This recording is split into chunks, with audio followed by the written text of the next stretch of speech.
अस्सलाम वालेकुम class 6 students. Week 5 का आपका जो टास्क है वो मॉड्यूल 2 क्रिएटिंग अ डॉक्यूमेंट से लिया गया है, which is advance font formatting.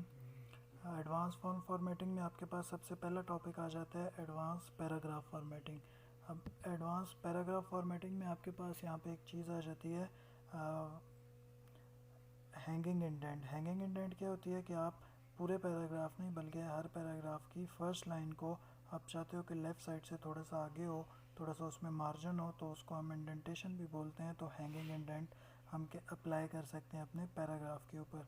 उसके अलावा हम ये कैसे क्रिएट कर सकते हैं beginning of the paragraph to create a hanging indent. इसके लिए भी आपके पास ऑप्शंस मौजूद हैं कि आप होम टैब में जाके एमएस वर्ड ओपन करके होम टैब में जाके उसी तरह पैराग्राफ ग्रुप में एक्सपेंड बटन को आप देखते हो। ये सारी चीज़ें हम देखेंगे और ये सारे ऑप्शंस जो पैराग्राफ फॉर्मेटिंग से रिलेटेड हैं हम इनको वन बाय वन डिस्कस करते हैं। सबसे पहले हम एमएस वर्ड ओपन करेंगे।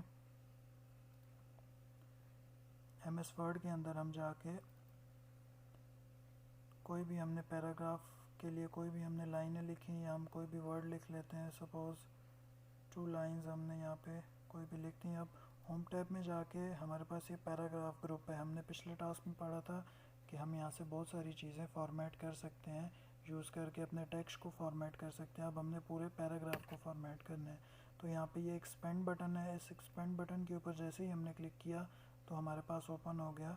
ये सारे ऑप्शंस मौजूद हैं जो आपने अपनी बुक में आपको नज़र आ रहे होंगे। जैसे अब इनमें बहुत सारे ऑप्शंस हैं। जैसे पहला ऑप्शन आ जाता है आउटलाइन लेवल की, आपकी आउटलाइन कैसी होनी चाहिए। उसके बाद लेफ़्ट और राइट पे मार्जिन कितना होना चाहिए आपके पास, बिफोर एंड आफ्टर वर्ड के कितनी स्पेस होनी चाहिए या पैराग्राफ के कितनी स्पेस होनी चाहिए, लाइन एंड पेज ब्रेक आपका होना चाहिए या नहीं होना चाहिए। उसके बाद एक ऑप्शन यहाँ पे है विडो ऑर्फन कंट्रोल। अब ये क्या चीज़ है, last line of the paragraph जो है, फॉर एग्जांपल आप इस फीचर्स को जब आप इनेबल करते हो यहाँ से, तो ये क्या करता है, आपने एक पेज के ऊपर लाइनें लिखी हैं 10 लाइनें सपोज़, फिर आप नेक्स्ट पेज पे जब जाते हो तो लास्ट लाइन जो पिछले पेज की होती है वो नेक्स्ट पेज पे रिपीट हो जाती है, ताकि आपको पता चल रहा हो कि आपने लास्ट में कहाँ पे फिनिश किया था, लास्ट लाइन आपकी क्या चल रही थी, वही रिपीट होकर नेक्स्ट पेज पे आ जाएगी। विडो ऑर्फन कंट्रोल का ये आपके पास मतलब है। उसके बाद लाइन स्पेसिंग कितनी होनी चाहिए, फिर उसके बाद स्पेशल कैरेक्टर्स होने चाहिए या नहीं, ये सारे फीचर्स आपके पास यहाँ पे मौजूद हैं। अलाइनमेंट आपके पास लेफ़्ट राइट सेंटर होनी चाहिए। आउटलाइन लेवल कैसा होना चाहिए आपके पास, जो पैराग्राफ से पहले या पैराग्राफ के बिफोर टेक्स्ट और बिफोर आफ्टर टेक्स्ट कितनी इंडेंटेशन होनी चाहिए, उसको आप इंक्रीज डिक्रीज कर सकते हो। लाइन स्पेसिंग आपके पास कितनी होनी चाहिए बिफोर और आफ्टर। तो ये सारी चीज़ें एडवांस्ड हैं। आप जो पिछले टास्क में आपको पढ़ाई गई थी आप उनको फॉलो कर सकते हो। ये सारी चीज़ें एडवांस हैं। अगर आपने एक बहुत प्रोफेशनल लेवल का डॉक्यूमेंट बनाना है तो तब आप एक से एक चीज़ को इधर उधर कर सकते हो। नॉर्मली जितनी भी चीज़ें आपके पास मौजूद होती हैं बाय डिफ़ॉल्ट जो सेट की गई होती हैं वो प्रोफेशनल डॉक्यूमेंटेशन को फॉलो करके की गई होती हैं, आपको चेंजेस करने की ज़रूरत नहीं है। लेकिन अगर आप एक अलग से एक डिफरेंट फॉर्मेट का डॉक्यूमेंट बनाना चाहते हो तो तब आप ये सारे फीचर्स यूज़ कर सकते हो। और लाइन ब्रेक के भी, ये widow orphan control, line break, ये चीज़ें भी आप यूज़ कर सकते हो। अदरवाइज़ आपको यूज़ करने की ज़रूरत नहीं है अनलेस कि आपको रिक्वायर्ड हो कि आपने ये चीज़ें अपने डॉक्यूमेंट में ऐड करनी है। उसके बाद नेक्स्ट पेज पे हमारे पास आ जाता है एडवांस्ड बॉर्डर्स एंड शेडिंग। पहले हमने बॉर्डर्स एंड शेडिंग पढ़ा था जस्ट पिछले टास्क में। अब एडवांस लेवल की बॉर्डर्स एंड शेडिंग आप कैसे अप्लाई कर सकते हो। आप अपना पैराग्राफ लिखते हो, उसके बाद उस पैराग्राफ को आप सिलेक्ट करते हो, फिर आप बॉर्डर में जाते हो, आप कस्टम बॉर्डर लगाते हो। आपके पास डिफरेंट बॉर्डर के ऑप्शन है, या फिर आप पेज बॉर्डर भी लगा सकते हो। अभी आप कैसे लगाओगे, कस्टम पैराग्राफ बॉर्डर कैसे लगाओगे और पेज बॉर्डर कैसे लगाओगे, अब ये चीज़ें भी हम देख लेते हैं। एमएस वर्ड को ओपन करके पैराग्राफ हमने लिखा, पैराग्राफ को सिलेक्ट किया, होम टैब में गए। अब आपने यहाँ से देखना है कि आपको क्या बताया हुआ है कि जब आप पैराग्राफ होम टैब में जाओगे तो आप पैराग्राफ के लिए कहाँ पे क्लिक करोगे, पैराग्राफ ग्रुप में आप बॉर्डर्स का आपके पास जो ऑप्शन होगा उसके बाद आप एक एरो पे क्लिक करोगे तो आपके पास ऑप्शंस आ जाएंगे कि आप कैसे बॉर्डर्स एंड शेडिंग अप्लाई कर सकते हैं। तो आप एमएस वर्ड ओपन किया, होम टैब में अब यहाँ पे आपके पास ऑप्शंस आ जाते हैं। होम टैब में यहाँ पे आपके पास होम टैब में ऑप्शन था ये शेडिंग के ऑप्शन के ऊपर आप क्लिक करोगे या पैराग्राफ के ऊपर आप क्लिक करोगे तो ये आपके पास वो नीचे ऑप्शन आ जाएगा borders and shading. Borders and shading के ऊपर आप क्लिक करोगे तो आपके पास ये अब borders and shading, advance borders and shading के आपके पास बहुत सारे ऑप्शंस आ जाएंगे। जैसे आप अपने पैराग्राफ के ऊपर डिफरेंट किस्म के बॉर्डर लगा सकते हो, ये सारे ऑप्शंस मौजूद हैं। या आप एक पूरा बॉक्स लगाना चाहते हो, या आप शेडेड लगाना चाहते हो, या 3D की फॉर्म में आप कोई लगाना चाहते हो, तो ये आप डिफरेंट कलर का बॉर्डर लगाना चाहते हो। जैसे आपके बॉर्डर की जो लाइन हो वो किसी और कलर की हो तो आप वो भी सिलेक्ट कर सकते हो। फिर उसके बाद ये सारी चीज़ें आपके पास बॉक्स, शेडो, 3D या कस्टम बॉर्डर जो नॉर्मली हो आप कोई भी लगाना चाहते हो, आप अपने पैराग्राफ के अराउंड तो वो आप लगा सकते हो। ये पैराग्राफ बॉर्डर की बात हो रही है। उसके अलावा एक और ऑप्शन यहाँ पे आपके पास मौजूद है पेज बॉर्डर। पेज बॉर्डर आप कैसे लगाओगे वो भी आपके पास यहाँ पे ही मौजूद होगा। जब आप ओपन करोगे MS वर्ड के थ्रू तो पहले ये बॉर्डर जो फर्स्ट टैब है ये पैराग्राफ बॉर्डर की है, सेकंड जो है वो पेज बॉर्डर की है। अब पेज बॉर्डर क्या होता है कि आपके पेज के इर्द गिर्द चारों साइडों पे एक बॉर्डर होना चाहिए। जैसे अभी नन है, आप बॉक्स सेलेक्ट करके ओके करोगे तो आपके पास पूरा एक बॉर्डर लाइन आ जाएगी, पैराग्राफ पेज बॉर्डर आ जाएगा आपके। हमने पैराग्राफ बॉर्डर भी सिलेक्ट किया था, वो भी लग गया, और पेज बॉर्डर भी आप लगा सकते हो। दोबारा हम जाएंगे उसी तरह बॉर्डर्स एंड शेडिंग आप कर सकते हो पैराग्राफ की। पेज बॉर्डर की हम बात कर रहे थे, अब यहाँ पे पेज बॉर्डर आप लगा सकते हो, बॉक्स भी लगा सकते हो, 3D भी लगा सकते हो, या फिर यहाँ पे आपके पास आर्ट भी है। आप डिफरेंट स्टार का कोई भी शेप बनी हुई है, आइसक्रीम शेप है, ट्री शेप है, एप्पल शेप है, हार्ट शेप है, जो भी शेप्स आप सेलेक्ट करोगे आपको वो बॉर्डर मिलेगा आपके डॉक्यूमेंट के अराउंड। हम यहाँ पे कोई भी एक स्टार शेप सेलेक्ट करके अप्लाई करेंगे जब, तो स्टार शेप बॉर्डर आ जाएगा हमारे डॉक्यूमेंट का। अब नॉर्मली आप क्या करोगे, या सिंगल लाइन या डबल लाइन बॉर्डर सेलेक्ट करोगे प्रोफेशनल डॉक्यूमेंट के लिए।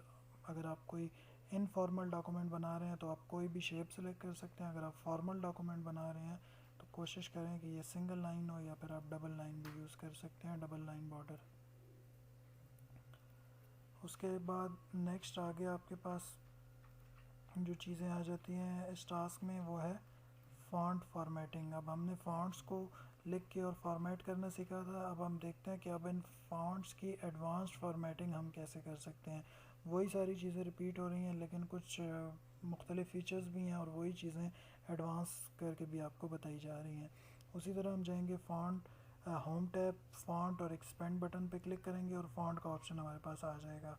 MS वर्ड ओपन किया, होम टैब पे गए, अब ये फ़ॉन्ट ग्रुप है, ये इसका एक्सपेंड बटन है, इसके ऊपर क्लिक किया तो अब ये फ़ॉन्ट से रिलेटेड जितनी भी चीज़ें होंगी एडवांस, वो हमारे पास वही चीज़ें आ रही हैं जो रिपीट हो रही हैं। जैसे साइज़ कितना है, बोल्ड होना चाहिए, इटैलिक होना चाहिए, strike through, superscript, subscript, small letter, capital letter, ये सारी चीज़ें वही रिपीट हो रही हैं।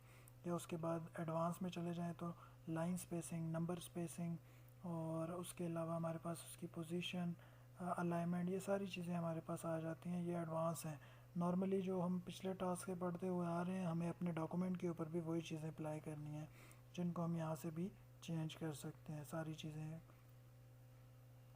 उसके बाद ये सारी चीज़ें वही चीज़ें रिपीट हो रही हैं, जैसे फ़ॉन्ट का कलर कैसा होना चाहिए, लाइंस कहाँ पे होनी चाहिए, स्ट्राइक थ्रू, सुपरस्क्रिप्ट, सबस्क्रिप्ट, ये सारी चीज़ें पिछले टास्क में हमने ऑलरेडी पढ़ ली हैं, रिपीट हो रही हैं ये सारी चीज़ें।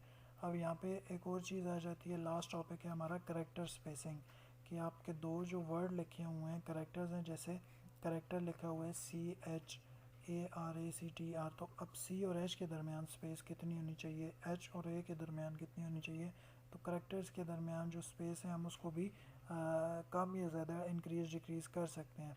अब वो हम कैसे करेंगे, उसी तरह home tab, font group, expand button, और यहाँ पे फ़ॉन्ट विंडो के अंदर हमारे पास ऑप्शन होगा स्पेसिंग का।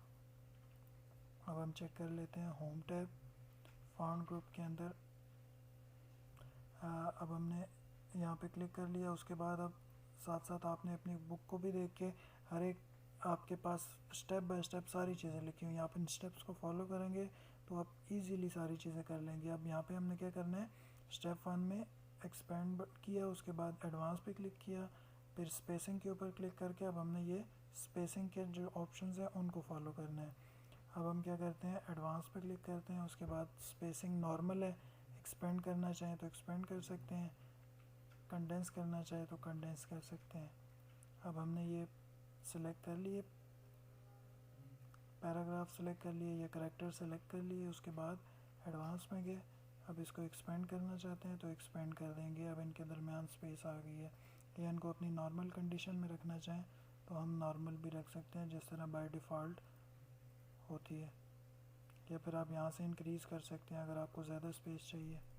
16, 18, 20, 10, 5 जितनी आपको चाहिए आप उस हिसाब से इनकी स्पेसिंग कम या ज़्यादा कर सकते हैं।